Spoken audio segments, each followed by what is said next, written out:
Do you really have no shame coming here every single day? Sneered my mother-in-law, her voice dripping with contempt. Trying to win me over with your cooking?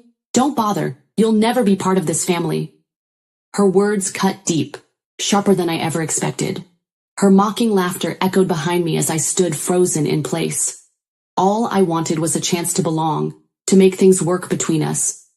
But that day, something inside me shattered, leaving behind nothing but resolve and silence. My name is Victoria, and I'm 30 years old. I used to work at a company where I got my first job fresh out of college. That's also where I met my husband, Josiah. What started as an innocent office romance soon grew into a deep connection, and before long, we decided to spend our lives together. I was drawn to his tireless work ethic and the way he always treated others with kindness and respect. After we got married, I chose, at his heartfelt request, to become a full-time housewife. It wasn't an easy decision to leave my job, but he wanted us to build a home where I could focus on our life together, and I was ready to take that step. When I announced my decision to leave, my coworkers surprised me with a heartfelt farewell party. I'll never forget the warmth of that moment. Since my husband and I worked at the same company, we shared a circle of friends, many of whom came to our wedding. It was a beautiful day filled with love, laughter, and everyone's blessings. As I stood there, dressed in white, surrounded by people who cared about us, I felt incredibly grateful. It was one of the happiest days of my life. I was determined to build a loving, joyful home with my husband, a place where both of us could thrive. My husband lost his father when he was very young, so he grew up with only his mother. I admired her immensely for raising him all by herself, carrying the weight of both parenting and providing. Joining their family felt like a privilege, and I wanted to show my gratitude by doing my best to strengthen the bond between us. However, I soon discovered that becoming part of someone's family wasn't as simple as I had imagined. Although I'd met my mother-in-law once before the wedding, my husband and I visited her again shortly after we got married to formally greet her. When we rang the doorbell, she greeted us warmly and welcomed us inside. We spent the afternoon chatting over tea and snacks, sharing stories about work, daily challenges, and little updates from our lives. She listened carefully and offered thoughtful advice, which reassured me. In that moment, she seemed like the incredible woman I had always imagined, someone strong, kind, and wise, who had raised my husband through adversity. At one point, she turned to my husband with a smile and said, "Could I have a private word with Victoria, just woman to woman?" Josiah agreed, saying he'd run a quick errand, and left the house. It was the first time I was alone with her, and I suddenly felt the weight of the moment. Without my husband there to guide the conversation, I grew nervous, unsure of what to say. My mother-in-law noticed my unease, chuckled softly, and broke the silence. "Victoria," she began, "I see you're trying very hard to fit into this family, but let me save you the trouble. It's completely pointless." Her words hit me like a thunderclap. I sat there stunned as she continued to speak. There was a smile on her face, but it didn't feel warm anymore. It felt calculated, almost mocking. Seeing my confusion, she let out a sharp laugh. "Let me put this in simple terms so even someone like you can understand. I do not consider you part of this family. My son insisted on marrying you, and I allowed it because it was his choice. But if it were up to me, someone like you would never be here," she concluded firmly. She paused, then added, "He might genuinely see you as family, and I'll play along for his sake, but don't mistake that for my approval. I'll never accept you, not in this lifetime." Before the wedding, I'd believed her to be a strong, kind-hearted woman who had raised her son with love and care. But in that moment, the person in front of me felt like a stranger. Her kindness had been a mask, and her true feelings were nothing like what I'd imagined. I had been so ready to build a bond with her, to do everything I could to be a good daughter-in-law. But how could I even begin when she had no intention of accepting me? It felt as though a wall had been built between us, tall, cold, and impenetrable. Yet I still had no idea that this was just the beginning of what would turn into an uphill battle. Despite her cruel words, I refused to give up. I told myself that it was only the beginning, and that we simply didn't know each other well enough yet. Determined to win her over, I decided to make an active effort to spend more time with her.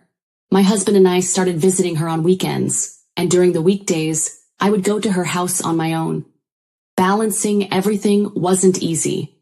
As a housewife, I already had my own responsibilities, but I pushed myself to complete all my chores at home before heading to her place.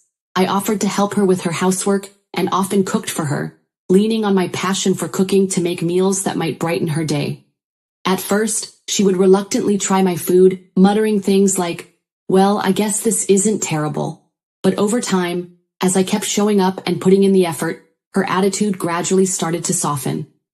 One afternoon, I decided to make cream stew for my mother-in-law, a dish I'd carefully perfected from one of my mother's cherished recipes. Cooking had always been a way for me to connect with people, and I hoped that maybe, just maybe, it could bridge the growing chasm between us. As usual, my mother-in-law sat down with her usual look of displeasure on her face, and yet reluctantly took a bite. Her usual muttered insults about my food didn't come this time, which made the silence all the more unsettling. Concerned, I moved closer, hoping to gauge her reaction. Then, without warning, she grabbed the bowl of stew and hurled it at me. The scalding liquid splashed across my skin, and the sudden, searing pain took my breath away. My mind went blank as panic set in, and I stumbled toward the kitchen, frantically running cold water over the burns. Her sharp, mocking laughter rang out behind me, piercing through the haze of pain. "Coming here every single day? Are you really that shameless?" she sneered, her voice dripping with contempt. "Trying to win me over with your cooking? Let me make something clear. No matter how often you show up, nothing will change. I will never recognize you as family. And by the way, today's stew, it was worse than usual, absolutely awful. Honestly, it's never any good, but this was particularly disgusting. If that's the best you can do, then don't bother coming back," she snapped. Her words hit me like a second wave of heat, burning through the little resolve I had left. I stood there, dripping wet from the cold water, her cruel laughter echoing in my ears. What had I done to deserve this? All I'd ever wanted was a chance to build a good relationship with her, to find a place in her family. But now, even that small hope seemed like a distant, unattainable dream. The weight of her scorn pressed down on me, but I refused to give up. I convinced myself that with enough time and effort, I might eventually win her over. I returned to her home day after day, despite the insults she hurled at me. Over time, her cruelty started to sting less. I bowed my head, shared my thoughts, and tirelessly helped with her housework, clinging to the hope that my efforts would eventually reach her. This routine became my new reality, and though it weighed heavily on me, I couldn't bring myself to stop. But that day was no different from the others. As I stood in her home trying to maintain composure, she spat more venom at me. "I will never accept someone like you as family. Get out of my house and don't ever come back." With a sneer, she grabbed a trash bag and dumped its contents over me, the smell and mess clinging to my clothes and skin. "You're nothing but garbage. You've ruined my life. If it weren't for you, my son and I would still be happy," she screamed. Her words stabbed at my heart, each one cutting deeper than the last. The trash clinging to me felt like a metaphor for how she saw me, worthless, unwanted, a burden. As I stumbled out of her house, the clear sky above felt like a cruel joke. What had I been fighting for all this time? Was I just fooling myself into thinking I could ever earn her approval? My mind swirled with questions, doubts, and an overwhelming sense of futility. A surge of anger replaced my sorrow. She had taken advantage of my kindness, trampling it at every opportunity. I realized I couldn't keep letting her win. Fueled by rage, I hurried home, determined to reclaim my dignity. But just as I reached my front door, my phone rang. The number was unfamiliar, but I picked up anyway. A paramedic's voice on the other end explained that my mother-in-law had flown into a rage after I left, causing a commotion that ended with her falling and hitting her head. Neighbors had called for help, and she was now unconscious in the hospital. "We're very sorry to bother you," the paramedic said, "but could you come to the hospital right away?" I paused for a moment, my anger giving way to cold clarity. Then, as calmly as I could, I replied, "I'm sorry, but she isn't my family, so I won't be coming. I'll let her son know so he can handle it." The paramedic seemed stunned, but I didn't wait for a response. I hung up, exhaling a shaky breath. For the first time in what felt like forever, I didn't feel obligated to fix the mess she had created.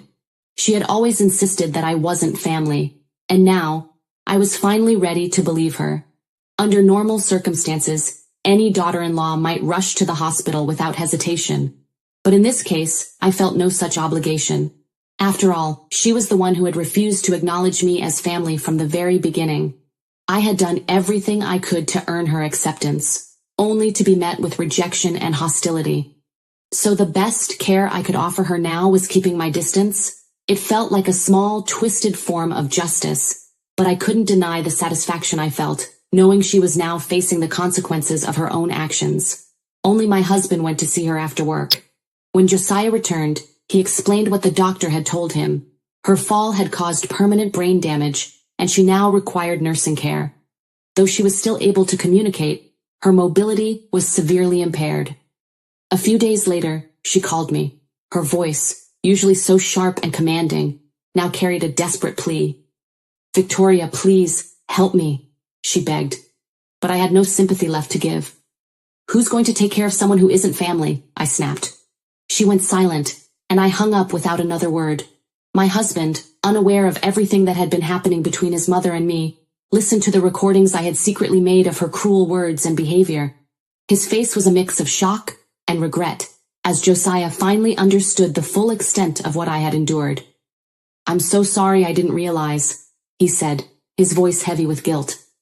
He decided to place her in a care facility and assured me, "You won't have to take care of her. I'll handle everything. She'll be in the facility and I'll cover all the costs."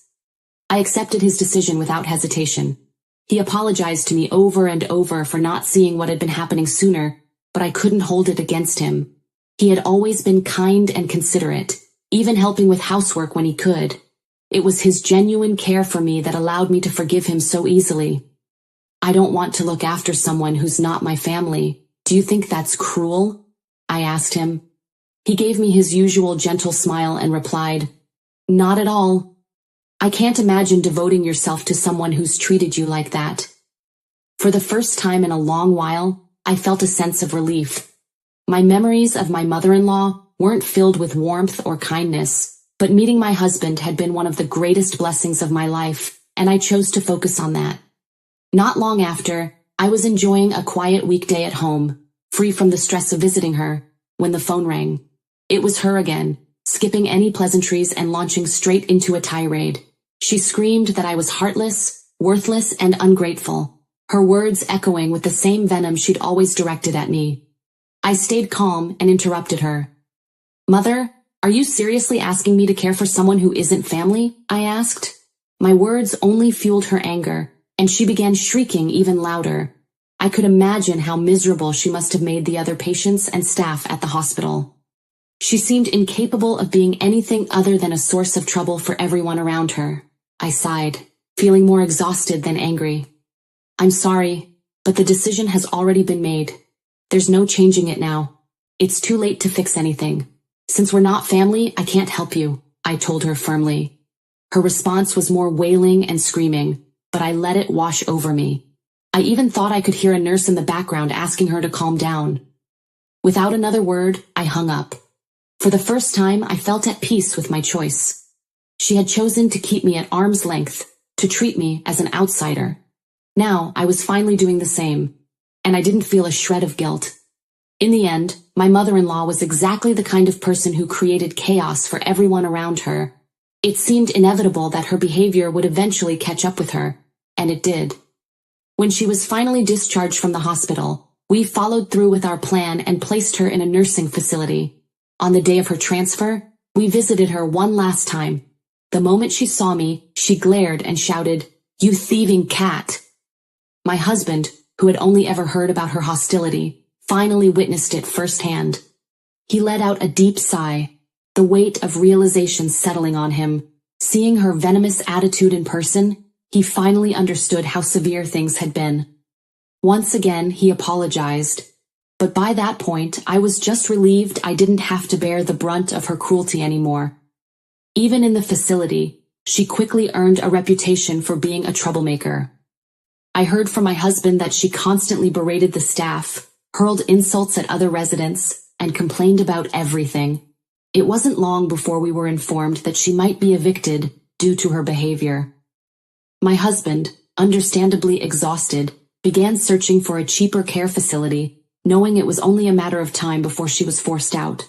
Feeling sorry for him, I decided to help with the search, though part of me thought this was the natural consequence of her actions. As expected, she was eventually evicted and ended up in a much less comfortable facility that Josiah had arranged. She had gone from a well-equipped nursing home in Dallas to a rundown place in the countryside. She complained bitterly about the downgrade, but since we were the ones paying for her care, I felt she should have been grateful to receive anything at all. Of course, gratitude was never something I expected from her. One day she called me again. From the tone of her voice, I could tell she was at her breaking point. "Please," she said softly, "let's start over. I deeply regret how I treated you. You're my precious family and I want us to try again. I feel like it's not too late."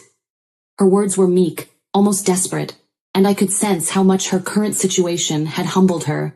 But the damage she had caused me couldn't be undone with a single apology. "I'm sorry, but I can never acknowledge you as family," I replied firmly. "So please, stop trying." Without waiting for a response, I hung up and immediately blocked her number. To me, she wasn't family. She was just a stranger. And I saw no reason to concern myself with the pleas of a stranger.